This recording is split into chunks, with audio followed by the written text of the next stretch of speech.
Okay, so I'm going to hand over to Deborah. I think that's probably where we are in terms of numbers coming in.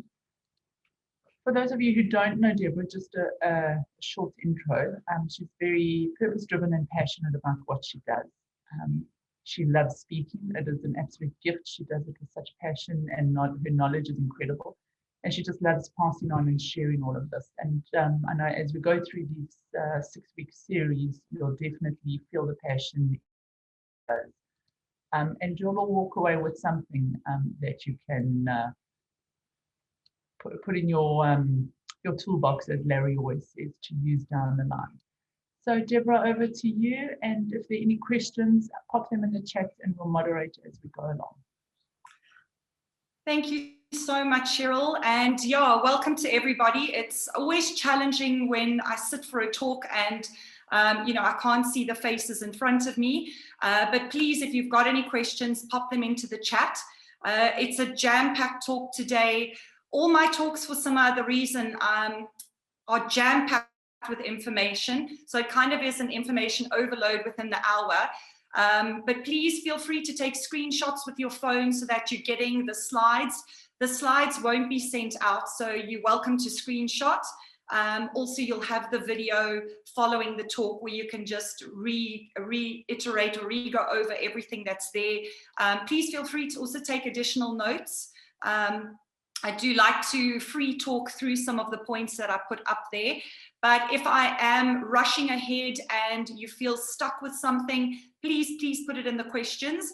Also, at the end of the talk, you'll see that my email address is there. So if you feel a bit shy and you don't want to bring your question onto this platform, I'm really happy to also chat on email as well. Big topic today, but before I start, just on a personal note, I just want to apologize and thank everybody. Sorry for the delay last week. Being a human, we just sometimes have these moments of ill health. And I just want to say thank you all for your patience and also the messages that came through to me and Cheryl. Very, very supportive. I felt very loved, even though I was a brand new speaker to a lot of you out there. But let's get on to the chat today and the talk today. I'm just going to go have a look at the poll. Let's just see. I think the poll has just gone out now. So if you could just answer those there, that would be a great help. It always just gives me a good idea of who I'm talking to, sort of what level. The talk today, as we've mentioned, I've really put it out there so that it is beneficial to coaches, athletes, and parents. I'm trying to create a holistic way of reaching as many people as possible with these talks. So we've got some participants joining in and some answering those questions there. So please, if you can, that would be a great help.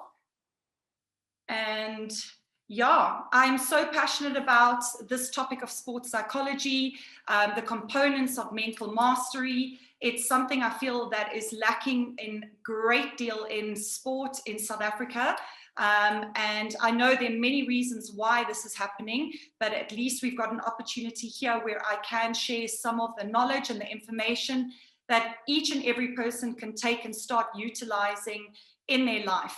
And the benefit of also sports psychology and its techniques is that even the techniques that we are utilizing in the code of sport and swimming can be then extended into real life, and you can be using it in your personal life, your business life, in all ways and forms.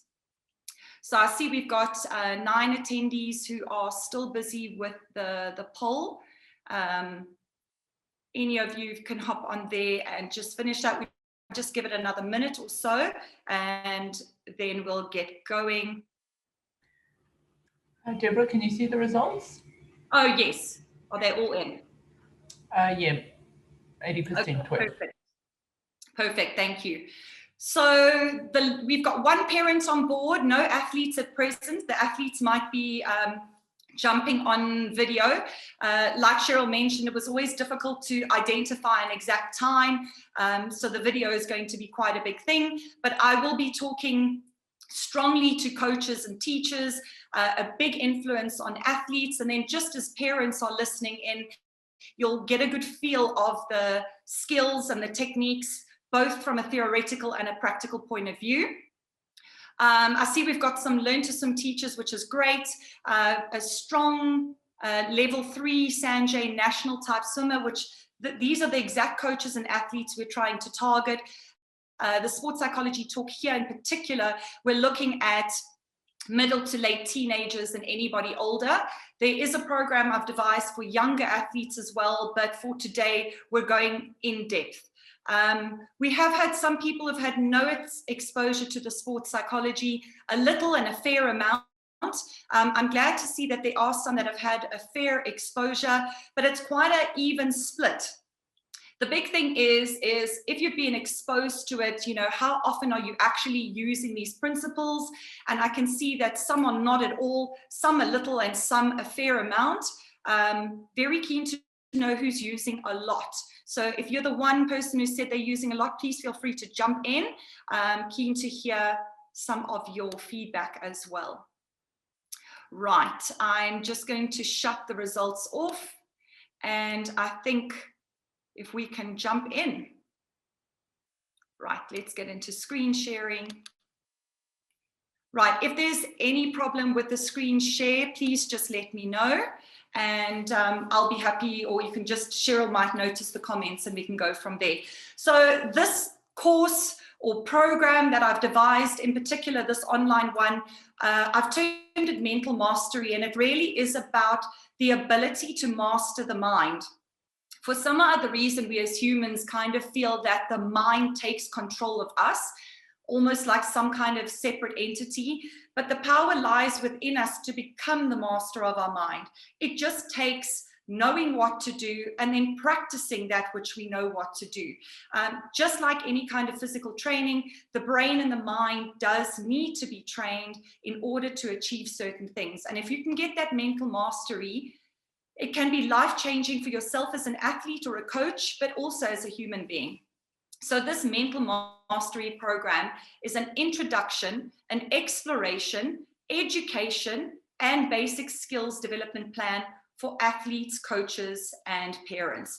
I wanted to give you more than just a little bit of information. A lot of the mental programs and sports psychology talks out there are really just a regurgitation of a textbook of sports psychology where they're addressing the contents and giving you skeleton theory, but are leaving you without skills. So I've made sure, and I always do, that with each and every topic I cover, there is also the development of basic skills. So hopefully you walk away from this series with not only better, more in-depth information and knowledge, but the ability to start implementing it in your program. I am not teaching you anything. I just help you to explore yourself. And that really is a philosophy I have. I'm here to help share the information and just to bring out that which you have within yourself already. My academic speciality is human movement sciences, sports management, of course, psychology, and a strong, strong passion for sports psychology. I have 3 academic degrees, a fourth one which is on hold. Also have done hundreds of courses. I actually thought to myself, how many have I done? And I couldn't even specify. Just to give you a background, if you haven't met me before, my swimming qualifications are here in Learn to Swim, LTS, ASCA, Level 1 coaching. I have 24 years of experience in the swimming industry. I've played many roles as an owner, a partner, swim school manager. I also am a site supervisor and program director. I've participated in aquatics, even up to national level, and very passionate about giving back to the aquatics community. I've done it in several roles as a referee, timekeeper, league secretary, program manager, mentor, you name it, I've probably done it. And of course, being here today as a speaker, I have for many, many years and love giving back. I also have a private practice in which I'm a sports psychology counselor, applied kinesiologist, life counselor, and mentor. So it really just gives you a bit of a background that I've got the experience and the academic knowledge, not only in the field of swimming, but also sports psychology. So the talk format today, I just wanted to give an overview, is why sports psychology. Often people are not sure what the topic is about and why we should even bring it in. So I just want to touch on that. We touch on the outline of the course. Today's big, strong theme is motivation, confidence, and goals. I'm going to give you a fair amount of information on motivation, but I'm going to skip through it relatively quickly, a little bit on confidence, because confidence is actually going to be bolstered by each and every talk we do each week. My main priority today was to sit on goals, because this is where I find there is the tendency to have knowledge but no skill, and I want to break that cycle in order to give everyone the ability to be able to set goals, set a goal plan, and actually start achieving for themselves as an athlete or as a coach for their athletes. And then questions. So we'll try and leave the questions to the end, but if you are sitting with something that's really bugging you, please just pop it into the chat section. So why sports psychology? Well, for me, it's clear to see how the mind and mental aspects impact performance, training, and competitive outcomes. And this is both negatively and positively. We've seen that quite often a competition is won, not because one athlete is better than the other, although the physical aspect is important. The tendency seems to be the physical elements are pretty equal, and it usually comes down to a mental factor that separates the person who comes first from second and third.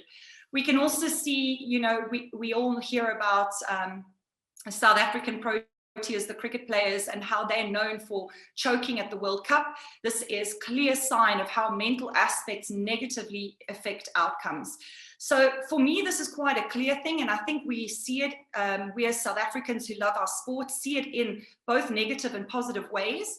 But if it is so clear and seemingly so important, then why are we not bringing in sports psychologists and developing stronger sports psychology programs within our training programs? For me, there are three specific areas. One, there's often not a buy-in. And the buy-in is usually just because there's a lack of knowledge. You know, certain coaches may not know what to be doing with their students. There also might not be a buy-in from the parents or the athletes. They hear the word psychology and they automatically assume that it must be some kind of negative thing, where it's so important to realize that sports psychology is actually a framework that is very photogenic. Photogenic meaning that it is a source of strength within us, a source of fortitude that we build on. For example, if confidence is a little bit low, it's not that there's an issue, it's just that we need to train it and develop it further in order for it to become fully realized and start impacting performance in a positive way.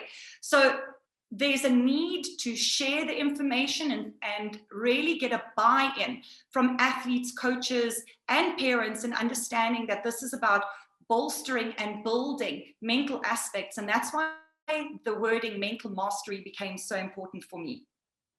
One of the other reasons as well is time. A lot of what I hear from athletes and coaches is they just say they don't have time. As we know, high-level athletes are spending a lot of time in the pool, as well as stretching and strength programs. And so trying to carve out time in order to work on mental aspects seems to be quite difficult. There is definitely a need to create a bit of a balance and cut in an element of time where people can be working on this, because we cannot be seeing how important this is, but they're not implementing it. Another issue I really think is the fact on money. I think if there was all the money in the world and all the sporting bodies and all the clubs had all this additional money, it would be very easy for us to be paying sports psychologists to come in, devise programs, and start training athletes and coaches. So money is definitely a big factor here.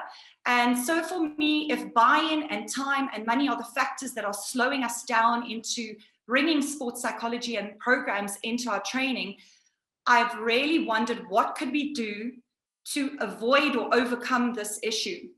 And for me, if we can't get a sports psychologist in, we need a second prize. And this is what Swim Coach in Africa are doing with this talk.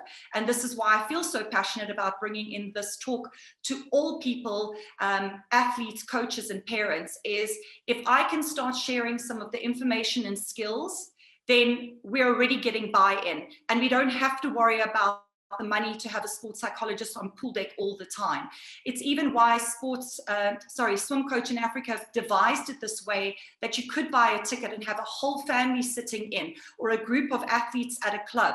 It's a small amount of investment that then can be extended in a large way. So I really want to thank Swim Coach, because this has been a passion of mine and something I've really wanted to get out there. And here it is, it's manifested in reality. So really the aim and objective of this whole program is to inform and educate, and really in an in-depth information sharing. I don't want to just give you the skeleton, I want to give you more. And then of course to enhance and advance any mental skills for cognitive mastery. Here is the overview of the talk series. Obviously today we're on talk 1 and we're looking at motivation, confidence and goals. You'll have the program for the other 6 talks. Talk number 6, also just to put it out there for everyone, I have got something extra planned, more than just, you know, children and sport. I just felt there was something extra needed there to grab your attention and just also allow you to walk away with something more. So stay with us, because I feel quite excited about that. If you know me in my talks, I'm always big on caveats and considerations. So please just remember that this is one way. It is not the only way. I'm not here to dictate and say this is a must. This is just my way of sharing and my way of seeing things. It is also not a one size fits all. Please remember that a lot of these principles, you're working with humans, and humans have got variations and variety of all kinds. So what might work for one is not always going to work for another. So keeping this in mind becomes very important. Also, do not become a psychologist. Don't try and go into roles and start working in areas where you don't have the skill or the ability. Get assistance and just know your boundaries. I know we as swimming teachers and coaches, every year we qualify, getting our CPD points and everything, and it's all about ensuring that our skills are aligned and up to date. And the same then falls into this area when you are working with mental aspects and athletes. Also, please ensure that you're working ethically and honestly. It is so important that we as coaches are honest with ourselves as well as athletes too. So just keep that in the back of the mind that you are working that way. Right, another brilliant quote that I absolutely love and so important for these talks is absorb what is useful, discard what is not, and add what is uniquely your own. If you do that, you're going to take away whatever works for you here, and by adding your own spin and your own flavor, it can be really something that becomes part of your program. Right. Motivation, confidence, and goals. So why I put these 3 aspects together is because you find that they work very synergistically well together. They are not mutually exclusive. In fact, they continuously overlap. And by building one element, you automatically bolster the other. For example, if you've got well-set goals that are in a progressive format, you find that athletes become highly motivated. Once they become motivated and start achieving goals, confidence starts to get boosted. When confidence is boosted, there is a tendency to be more committed to goals and a stronger sense of motivation. So it actually doesn't matter where you start and what you work with. As you build each of these 3, they will automatically start to positively influence each other. So please, if you notice that you're with an athlete who is struggling in motivation or lacking in confidence, and you're not able to just bolster that confidence, start looking at elements of goal setting and elements of motivation, and that by default will automatically bolster the confidence. So let's get into it. We're going to have a look at motivation. There's a lot of information here that I'm landing for motivation. I am not going to go too in depth because I want to, like I say, dedicate a lot of the time to goal setting. So take screenshots. You can always give me questions on them and I can go deeper, or you can go and do your own research out there. But this is really just to give you a good framework on how to look at motivation. So motivation comes from the Latin to move, and it is physical and psychological energy which activates the athlete to engage in purposeful and meaningful tasks. So please note here that it is both physical and psychological energy. Quite often people forget about the fact that there is the psychological energy component. And in actual fact, if you can boost the psychological energy side, you will even get stronger physical energy involved. I'll give you an example. You might have had this in life, either as a younger person or in present life. Athletes who are on board, will be young and will notice.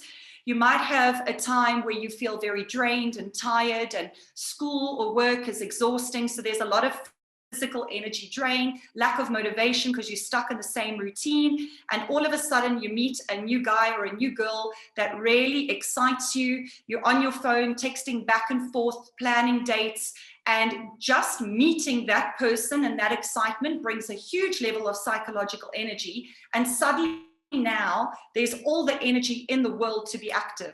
So please bear in mind that there are two levels of energy here. Right, so what we're also looking at is the fact that motivation brings about selectivity of behavior. It means when we are motivated, we choose to do something, and there's always a direction and an intensity of effort. With regards to motivation, you need to look to identify what drives the athlete and why it is important to them. Athletes who are sitting on this talk, you too need to identify this for yourself. It can't just be a case of going out there and just enjoying swimming. You need to cut deeper and look into what drives the athlete and why it is important.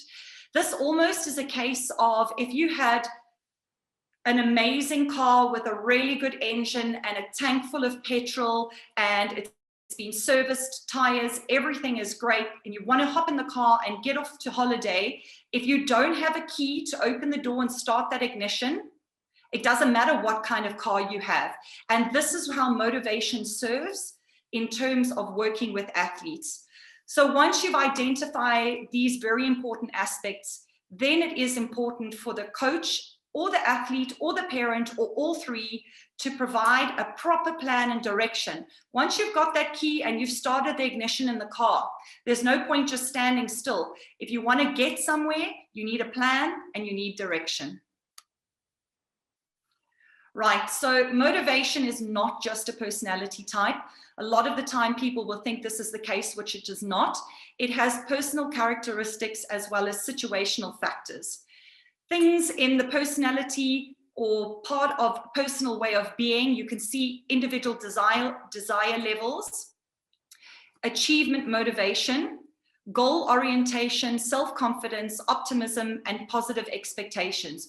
All of these elements, depending on how high or low they are, will directly influence motivation. So if you've got an athlete who is lacking in motivation, go and have a look at these. Also, very important to look at is the situational factors. What about outcomes? Are they satisfying, exciting, disappointing? What about coach and parent behaviors? What about crowd, family, friend reactions?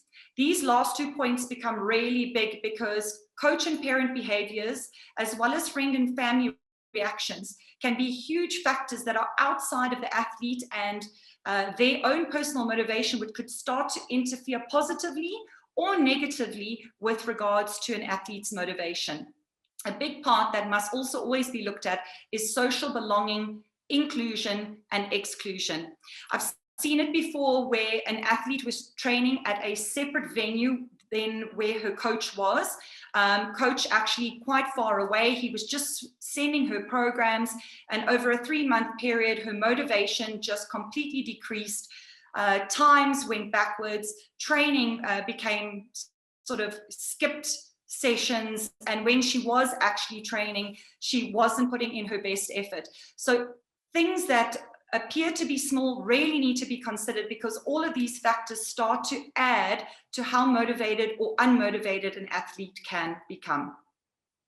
So looking at motivation types, and yeah, stay with me here because it is sort of a bit dry and brittle, this theory, but just so important to know. You get different kinds of motivation or motivation types.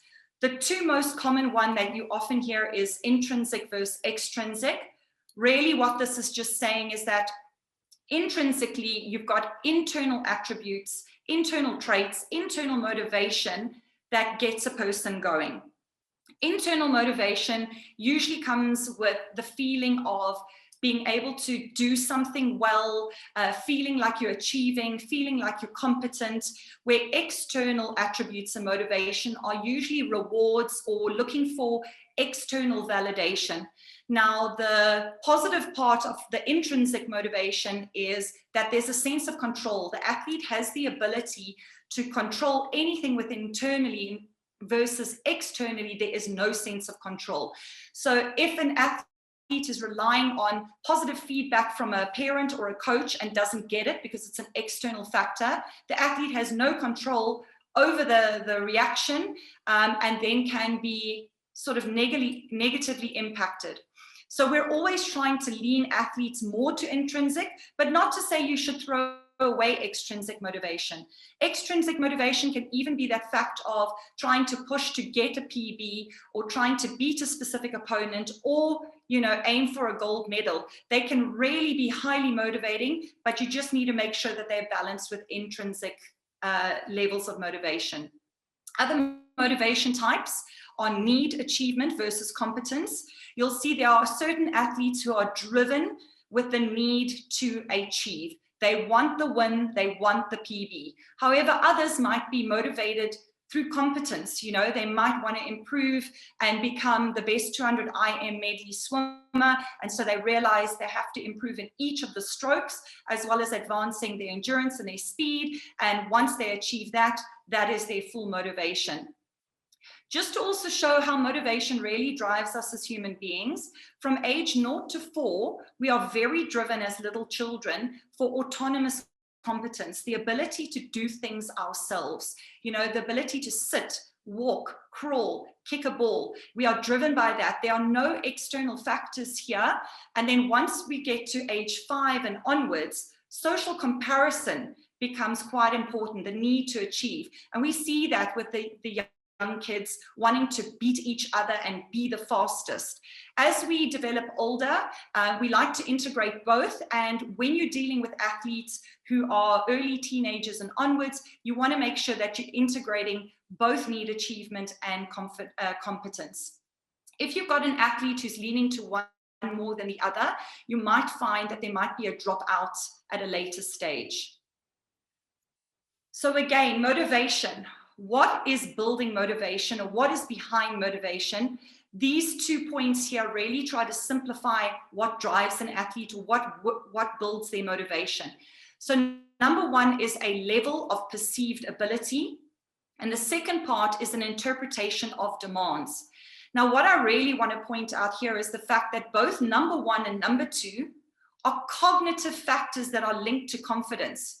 Interpretation of demands is saying that an athlete jumping into the pool to either compete or even perform in a training session is going to interpret the demand, and then immediately, if the demand is too high or too low, it might influence motivation. Level of perceived ability is not what their actual ability is, it's how they view their ability. So when you see that both elements rely on cognitive factors of how they perceive themselves, you can see how important it is to work on confidence in order to immediately build motivation. The third and very important factor here is goals, but we'll talk on it a little bit later.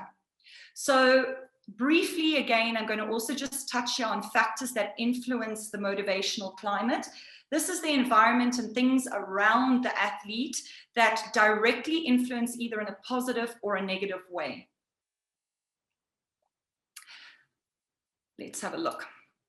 So the first factor is tasks asked to perform.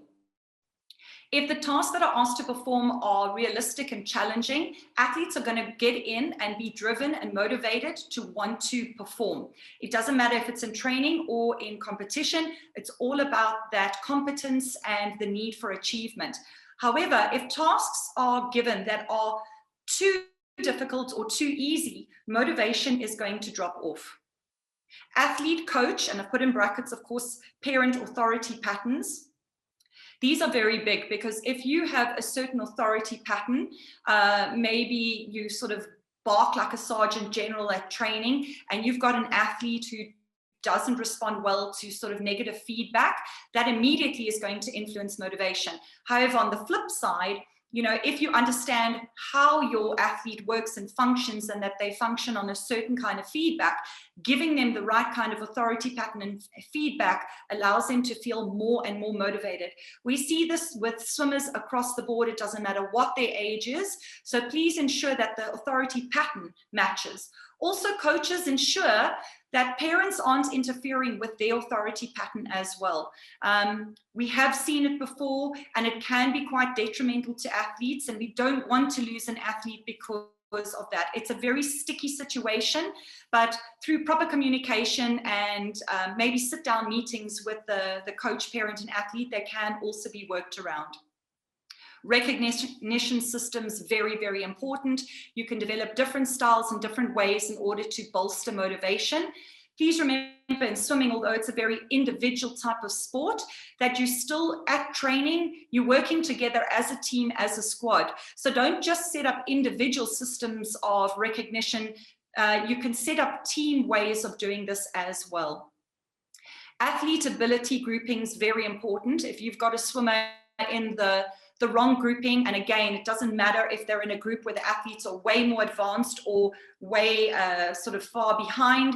If the grouping is incorrect, you're immediately going to impact motivation negatively. Evaluation procedures, also so important. Athletes need to know that all the work that they're putting in there is going in the right direction. So the way we evaluate becomes very, very important. Also, the time allotted for activities. Sometimes we get swimmers, and I pick up quite a lot of swimmers that come from other coaches, and the swimmers are 7, 8, 9, and they're swimming 1.5 to 2 hour sessions in the afternoon, and it is just, it's quite horrifying. And the parents will say to me, they don't know why their kids don't love swimming anymore, and it's just a case that perhaps, you know, too much time is allotted or too little time. So again, variables to just look at. Now, that might be all very overwhelming, but if you've taken the screenshots, you can always go back through it slowly and just ruminate and digest it. But if it has flown over your head, please do not fear. This is the summary for me. The primary determinants of motivation, really, what it comes down to for all athletes, and in fact, all humans, is 2 specific needs: the need to feel worthy and the need to feel competent. If you as a coach or an athlete or a parent are struggling with someone with motivation, break it right down all the way to the fact to levels of worthy and competence. If you can make a space through whichever way, shape, or form to create a feeling of competence and worthy, remember it's about perceived ability, you're going to get athletes who are going to be dedicated, motivated, and committed. So let's jump forward and have a look at confidence. Confidence here today, as I mentioned at the start of the talk, I'm not going to jump into loads of theory here, but just to give you a good definition of confidence, there's various definitions that are out there, but sports confidence is generally looked at on a macro level of confidence. Sorry, my little picture's just in the way. It's a generalized trait that accounts for overall performance optimism. So it's a very general thing. It's obviously, sports confidence is related to confidence in the sports setting, but it is on a macro level. On the micro level, you're looking at the word or the term self-efficacy. So self-efficacy is the perceived ability to perform a specific skill with the underlying knowledge that this varies between individuals. So most of the time, you'll hear people talking about confidence. Actually, what they're referring to is self-efficacy. You'll see this because all our training programs, as well as how swimmers will race in competition, we're needing them to have a level of perceived ability with regards to specific skills within that racing format or within that training program. And they're very aware of the swimmers that they're either racing or training against. And so there will be a constant evaluation in mind, which then determines their level of self-efficacy. Please know that for this talk, I will be bouncing between the word confidence, sport confidence, and self-efficacy, just as a simplification. So to give you an example of the difference between the two, a confident club swimmer at school, for example, someone who's swimming at level 3, but they attend a normal school gala, they're going to be very confident. That is a level of sports confidence. But now compare it to a 200-meter fly swimmer who's at champs, who's, setting up for a race. He or she knows that they are swimming against the same swimmers, the same age group, the same strength in stroke ability, and so their self-efficacy is going to play a role. All research, and really this is across the board, I've been doing research on the sports psychology topic for a good 25 years, but all research demonstrates that high levels of confidence equal the highest level of performance. And this is for elite as well as non-elite athletes. So often today I'm speaking about athletes who might be at Olympics or might go to national level, might be a Sanjay swimmer, but we're even talking about little athletes who are in beginner or advanced stroke development programs, even in fact at learn to swim level. So if you're wanting advancement in performance, you really need to look at bolstering confidence. So where does confidence come from? Quite often it's just an innate personality trait, and as children grow up, if they've been able to identify and have positive experiences, they show a strong level of confidence. But do not fear, because confidence can also be developed.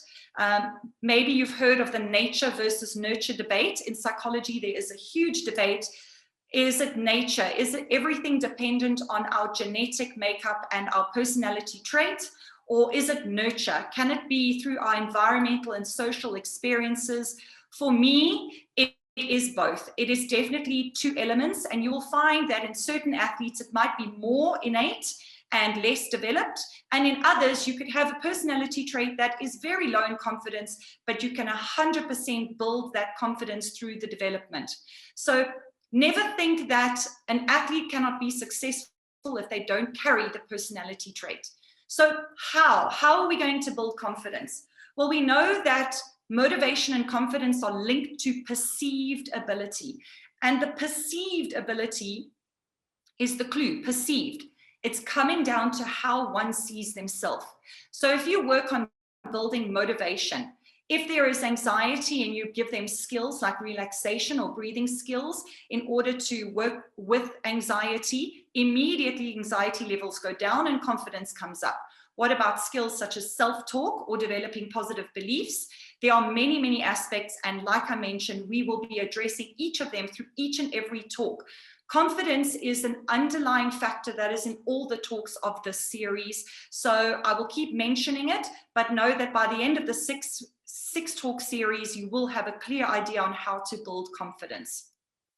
The other thing that we need to look at is success. Success is the greatest builder of confidence and motivation. You see this from the youngest athlete all the way up. The more they feel like they are succeeding, the more motivated they are, the more confident they are. Now, how are we going to build the success? Well, it's all about the goals. This is the plan, the program, the direction, the focus. If you have the appropriate goals and goal plan, you're going to find that there will be levels of success which will automatically build confidence. Right. I'm just going to have another sip of my water. I'm a bit of a waterholic, not just in swimming teaching, not just in love of swimming in the ocean, but drinking water as well. Let's have a look at goals. And really, this is the big part of what we hear today. And I know a lot of you have had exposure to some of the types of goals and the guideline of goals. So when you start seeing some of the things, you go, oh yeah, but I know this. Please just remain open, because I might just land one or two little extra bits that give you a new perspective or a new skill that you can add to it. So let's have a look. Here is a quote. Mark Anshel is a sports psychologist, American sports psychologist. Despite the frequent use of the term goals by coaches and athletes, it's false to assume that these individuals are aware of proper goal setting techniques. This is such an important quote, I feel, because quite often you will hear coaches talking about goals. You will hear athletes talking about goals. However, they seem to be up in the air or just in their minds and their thoughts, and there's no proper goal setting technique. Now, I'm not saying that's the case with all coaches and athletes, and probably everyone sitting on this talk has a good idea. But it just is such an important part of understanding it's more than just using the term goal. Something important to remember is that if goals and goal plans are used incorrectly, it can be dysfunctional and cause a source of stress. So please be aware of it. If you're setting goals that are too intense or too challenging or too short a time frame, it can become dysfunctional. So keep your eye out for that, but please make sure you're using goals. Even more unfavorable is the lack of use of goals, and in particular goal plans. A lot of the time I'm seeing athletes and coaches using goals, but there's no actual plan. So here's a quote from another sports psychologist, Keith Bell. Floundering in the world of sports without setting goals is like shooting without aiming. You might enjoy the blast and kick of the gun, but you probably won't bag the bird. Just for anyone who's confused, especially the young athletes, this is obviously pheasant shooting. It is a sport somewhere to go and shoot birds. Sorry for anyone who is vegan or animal anti-cruelty, but this was just such a perfect quote. And here again, the analogy that I used earlier with the car, you know, if you've got the key to the car and you start the ignition and the tank is full of petrol and the car is ready to go, if you don't have a destination, which are your goals, and if you don't have a plan, a goal plan to get there, it's like trying to, you know, drive from Joburg to Cape Town, heading out the driveway and at random turning left, right, right, left. You're not going to land up in Cape Town. You need a direction and you need a plan. And this is what I think becomes so important in working with our athletes. So here is just an outline of what I'm going to talk on today, in particular with goals. We're going to look at types, guidelines for setting goals, a little bit of extra information. I'll give you examples of goal plans, and then I also want to just touch on a new perspective. It's probably what I'm most passionate about here on this talk. Let's just make sure we have time to go there. So goal type, this is probably something that you have seen time and time again, but it's very important to understand. First and foremost, long-term goals. Long-term goals are those goals that are based on your dreams and your aspirations. They tend to be far away. They're the most common goals that people have, but they're the most common goals that are not achieved. And this is usually because they only set long-term goals, they have it in mind, and there is no plan or no way to then achieve them. The next is obviously the medium-term goal. These are sort of intermediate stepping stones that get you to the long-term goal, but they're vital because they provide an opportunity to check that you are on track. Short-term goals, obviously, as the word says here, are going to be those goals that are more frequent, that you see more often. They can be put in regular training sessions as well, or they can be kept at those intermediate galas where you're looking at the bigger galas at the medium and long term. I've also included here mini goals. I'm a big fan of mini goals. I feel that they give immediate feedback and are a great way to bolster confidence. So mini goals I often put into my training sessions and find that athletes, even if they're not having their greatest week or they're not hitting some of the other short or medium term goals, it's a great way to keep them feeling like they are still achieving. Often through the achievement of these tiny mini goals that are very much in reach, you get that extra boost of confidence and motivation, and you get an athlete right back on track.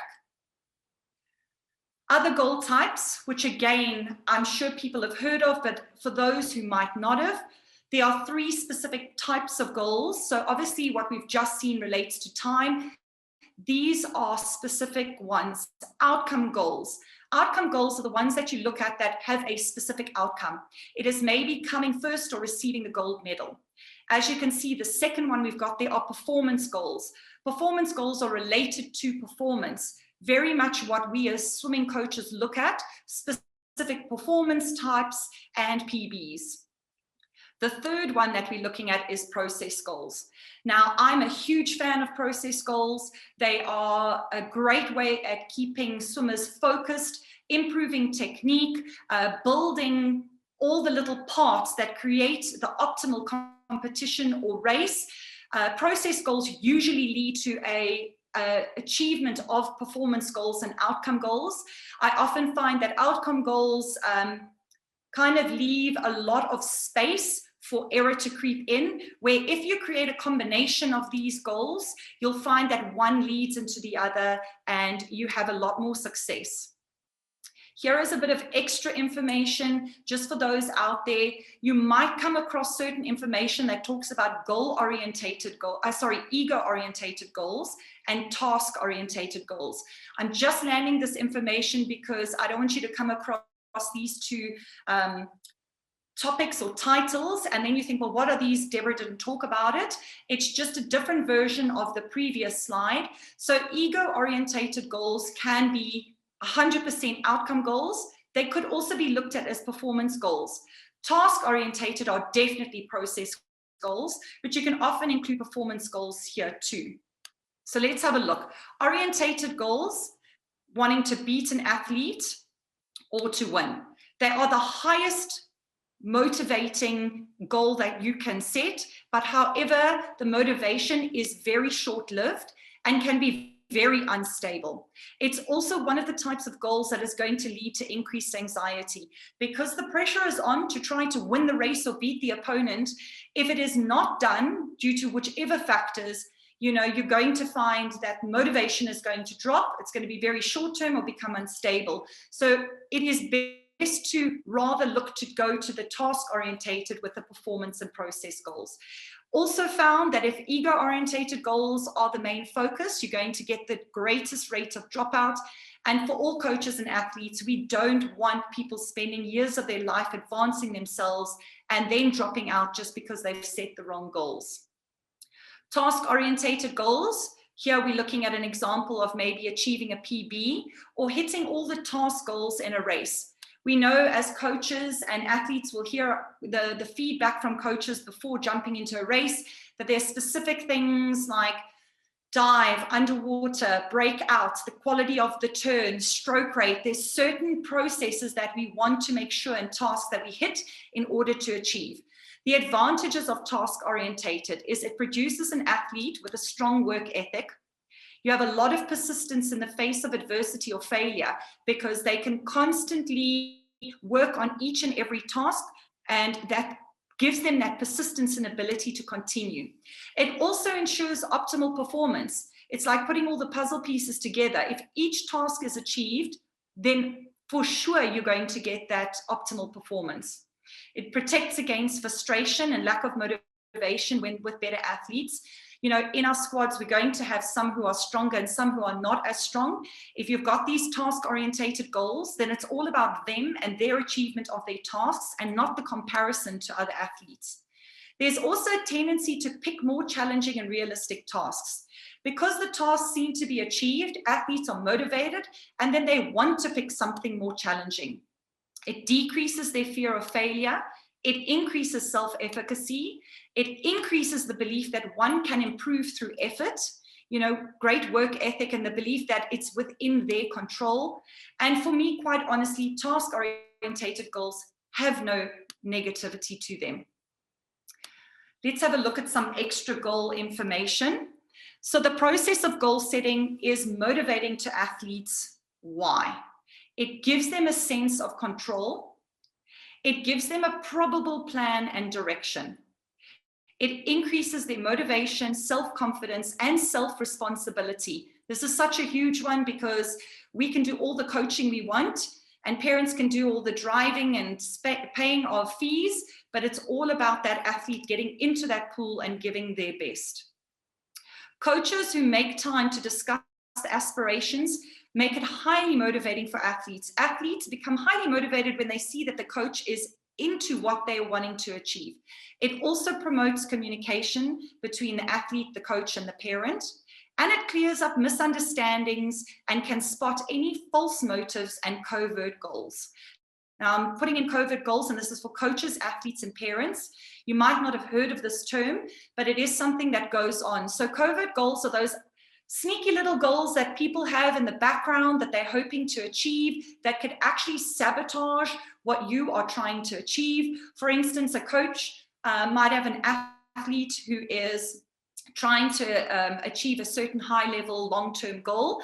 The parent might have a covert goal and be vicariously trying to live through the athlete, and so sends the athlete to do extra gym training programs and extra swimming programs behind the coach's back, which then would lead to obviously burnout or injury or an interference with the coach's program. So please keep an eye out for covert goals. Athletes, you too, watch out for coaches too. You know, it's not only the parents, it can be the athlete and can be the coaches too. The coach is also able to share their philosophy and expectations. This is so important in setting out this amongst the trio of the coach, the athlete, and the parent.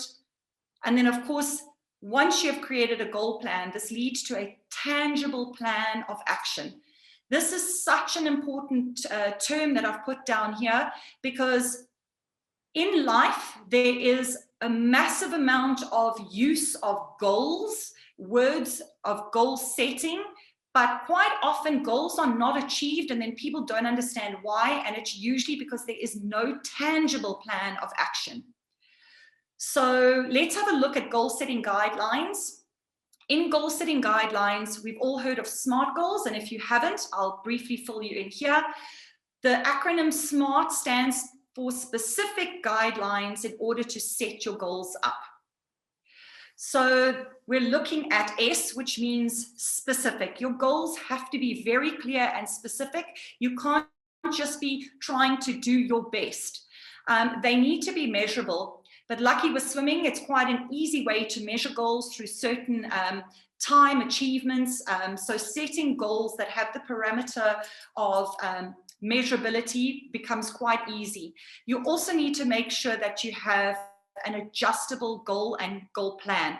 If there's no flexibility in the plan and the goals that you set up, if an athlete becomes sick or injured or is just having a bit of a slump, or the coach's training program hasn't got the swimmer to advance in the appropriate time frame, if there's no level of adjustability, the program is going to then collapse, and that's going to lead to lack of motivation. You always want to make sure that the goals are realistic yet challenging. If goals are too easy or too difficult, you're going to find that there's an immediate drop in confidence and a drop in motivation, and athletes will just not put in that full effort. And then, of course, you're looking at a time frame. You can't just be hoping for the best that the swimmer's going to make the Olympics whenever. You need to have a very clear time frame in how this is set up. So goal plan. Most of the talks that have been out there have addressed the types of goals and the guidelines we've spoken about, the long-term, short-term, medium-term, mini goals, the outcome, process, and performance goals, and at the SMART goals. But the difference here today is I want to try to share about goal plan. So this is a term that, please, you need to be using, because it can't just be about goals and goal setting. There has to be a plan. So firstly, of course, you need to identify the aspirations, the dreams. You then need to set the goals according to the types and the guidelines we've just discussed.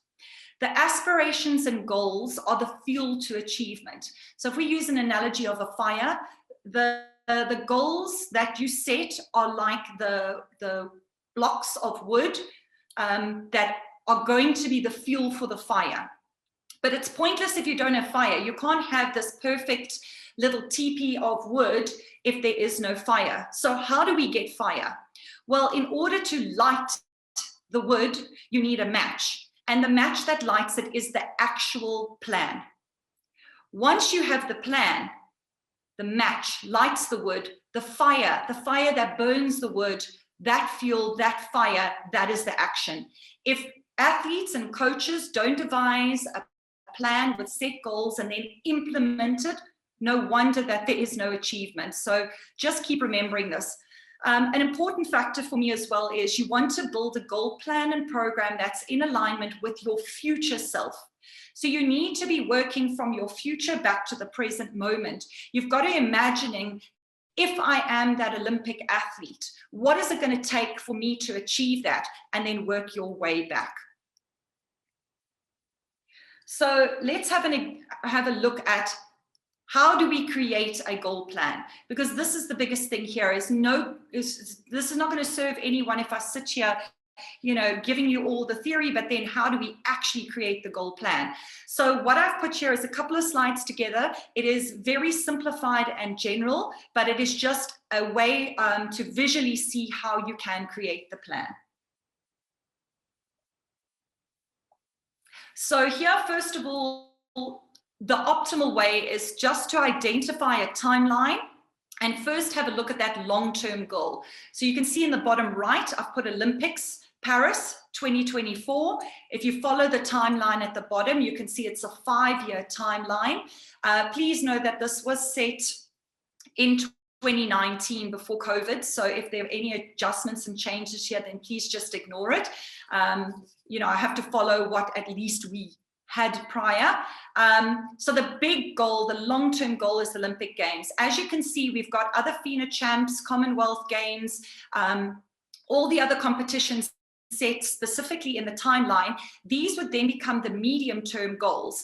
And you would know that you would have to be achieving or hitting these competitions as well as certain times within those in order to achieve, you know, the long-term goal of Paris 2024. What you can then do following that 5-year timeline and how that timeline is set up is create a document that looks something similar to this. Again, this is a 5-year plan. It doesn't have to be 5 years. It could even be a 3-year plan. And then as you can see, the first year is broken up into every single month. It's very focused and you've got a clear idea of each and every month. The second year, we've narrowed it down and we're just looking at each quarter. The third, fourth, and fifth year, you're just getting an overview of what's happening in the year. In the blocks below, you can then identify which galas and what specific times need to be achieved in order to get that final long-term goal at year 5. I haven't included it in here, but you as coaches will be able to break that down. Obviously, I'm using a very elite example, but this could also be for an athlete who's just come into the club system and is looking to one day become a Sanjay swimmer. So following that yearly plan, you can create something like this, which would be a monthly goal plan. Obviously, this is only January through May. It's an example of, you know, like this year. You can input now the different weeks and when in those weeks you've got competitions. So just having a look, you've got a couple of galas, a training camp, and then some big competitions. Here again is a great way of establishing the different points to be hit, the stepping stones. Again, you can start to look to put those specific goals in, those SMART goals, and have a clear outline of what needs to be hit at each point. This kind of document can be created on your computers, but if you're not a technology person, of course, you can do this with pen and paper. You can now break it down even further. This goal plan is a weekly goal plan. I've kept it extremely simple and you can make it much more specific, but the example here that I've put is just an athlete who might be training. Obviously, she would be training on Saturday as well. I haven't included it, but it is somebody who I was just working on her level of motivation and increasing her level of attendance. So we had her morning and afternoon trainings in there. You can see there's also stretch sessions. We included a few things because she was wanting to drop a bit of weight and had a bit of a weakness for bread and chips. And then of course we were introducing visualization as a mental training technique. You can see next to each day and each session, all she had to do was tick or cross if she actually followed through with the plan. What this does is it gives it a level of accountability each day, and having it in a visual plan like this, all the little red crosses start to show, oh gosh, I've already got 4 red crosses and we're on the Wednesday. Notice how on Thursday and Friday we had full motivation and full attendance on all the goals we set there. This can be done every single day, every single week, and it really bolsters confidence. These are the mini goals that you find if an athlete is lacking in confidence, as long as they are attending their training and doing their extra bits, you will see the confidence and the motivation pick up. This again is just an example. You feel free to create it in any which way and form. Here is where you can include a rating score at the end of the week. I often find with some athletes that by having a rating score at the end, they can see how well they've done, not only in each day, but through the week. And as you can see with this, each week the athlete got better and better. And by the third week, we had full commitment to the goal plan. This is just an example of a goal and action plan that I set for myself during COVID last year. When we were during lockdown, it was difficult to try to stay in a routine. So I set a very strong program for each and every day, included the hours, and obviously I didn't stick to it all the time. And if you have a look, I even included on Sunday lazy time. I was sure to just put in all the things I knew I wanted to achieve across this time and have a bit of a plan, so that I didn't feel that it would be a 6-week lockdown and I just vegetated and did nothing. Right, what I have noticed is we've just hit our 1 hour mark. If everyone is okay, I actually am just going to take another 6 or 7 minutes just to run through the last bit. So thank you for your patience here.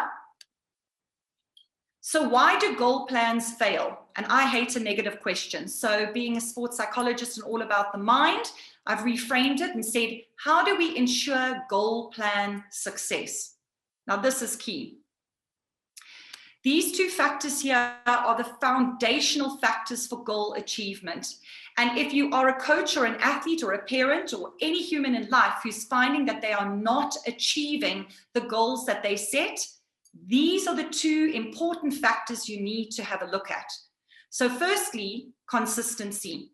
Absolutely any goal can be achieved so long as you are consistent, but usually there's a breakdown in consistency, and this is often connected to the factors of confidence and motivation. If you are bolstering motivation, building confidence, and have a very strong goal plan, you will find that consistency becomes better. However, the second factor is the one that glues it all together, and that's a level of accountability. We as humans have the tendency to procrastinate and be a little bit lazy at time. We also get lost in normal daily life, and you can see it with athletes who pitch up a training and just give a mediocre training. There's just a lack of accountability or a lack of focus on what's needed. And if you can combine consistency with accountability, and include high levels of motivation and confidence with a strong goal plan, you will be able to achieve the results that you have set out. So please constantly look at these two factors if there is any kind of wobble in the achievement of your goal plan. Right, so here is something totally fresh and new. Again, apologies for the information overload, but this for me is something that I wanted to share with everybody. And again, take the screenshots, keep it in the back of the mind, and you can use it at any stage. But this becomes so important for not only athlete goal achievement, but for all humans in life. When looking at goals and goal achievement, you need to see that there are 3 different roles that a person may play. There's a visionary, and this is the person who has the dreams and the aspiration. The visionary is not the architect and the builder, but the vision cannot be realized unless you have an architect who can design a plan, and then a builder who can action and put it all together. Now, the athlete themselves can be visionary, architect, and builder, but then there's no level of accountability. The coach can be the visionary and the architect, but can never be the builder. The athlete is the one who's got to get in the pool and put in that effort and the energy. Parents as well can be involved in this process. So I feel like if you can bring parents, coaches, and athletes together, and in this 3-pronged approach, look at who is the visionary, the architect, and the builder, and work as a team in these 3 roles, you will find that the ability to create a goal plan and execute it and be successful is quite well achieved. Here is something else that is very important to note. In life, there are things that are 2D, 3D, and 4D. So let me give an example. 2D are things that we cannot really see or touch, like our thoughts, our emotions, and the reason I put the words goal there is because a lot of people have goals, but they're just thoughts in their head. 2D is not manifested in our reality. We cannot see it and we cannot touch it. So people who have goals that just sit in their thoughts will never be realized. In order to realize these goals, we have to take it into a 3D plane, which is something that is tangible that we can touch. This can be the words that we hear. It could be the written goal plan.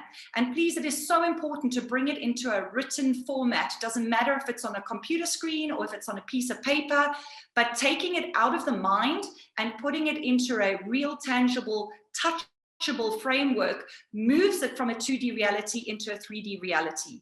But yet again, 3D is not sufficient. We need to put action onto this.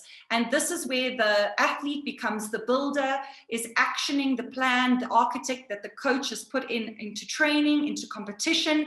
And it is through the action at the 4D level that you actually realize and manifest your reality. An example of this is the building of the Eiffel Tower. You know, there would have been somebody who was the visionary who had the thought of what the Eiffel Tower looked like. That person would have had to draw it on a piece of paper, hand it over to an architect who then created the blueprint in order to build it. And then, of course, you had the builder who would then move it into the 4D reality and take the building blocks so that they became the Eiffel Tower. We need to remember that this is how it works when it comes to goal setting. Last but not least, here's another new perspective which really should be looked at. Is quite often our goals are set on the back of our past beliefs. Our beliefs about who we think we are and how we see ourselves. Remember, it's all about our perceived ability. So if I feel that I am good enough and I am a great swimmer and I can focus, those beliefs which I've created through my past experience are not enough alone to make me achieve my greatest success. We need our intentions as well. And how often we know many athletes who have great intentions. I'm going to be the best in the world. I'm going to achieve my Sanjay time. The intention is fantastic, but it is backed in the future. Intentions lie in what we want to do and want to achieve. The beliefs, as mentioned, are created in our past. Now, the only way for us to achieve anything cannot be done in the past, cannot be done in the future. It's sitting on the back of what is actioning in the present moment. So please make sure that your athletes are aware of this, and you as coaches and parents are aware of this too. What we do in this present moment is the only way we can combine our beliefs and our intentions and actually create the reality and the manifestation of our goals. And if we are present and action in each and every moment, in each and every training, at each and every competition, following that directive and that plan, then achieving success is highly likely and very, very possible. If not, we find that there's a fall off. So here's a last quote to finish off for today. And I've just tweaked this quote. I used to think great people inspire you. I had it wrong. Good people inspire you. Great people show you how to inspire yourself every day of your life. They don't show you their magic. They show you how to make magic of your own. So please just take those words and remember what I'm sharing here with you. Let it inspire you and create your own magic. When you go and work with your athletes and other people in your life, please take all of what you can offer them and inspire them to be able to create their own magic. I feel very passionate about this and just really want to say thank you, everybody, for your time. And I really appreciate the focus. I know it's loads of information, but I really want to offer something that goes that level deeper and provides you with the skill. Thank you. Thanks, Deborah. Thanks for such an awesome way to start a Saturday morning. Let's do just a couple of questions. Maybe there is one or two. If you can just raise your hand, I'll allow you to talk on this side. So if there is a question, let's tackle them now. Otherwise, Deborah is always available on her email, so feel free to reach out to her personally. Otherwise, we maybe start next week's session with a little Q&A in case somebody's sat and gone through it, had a question once they've given it some thought.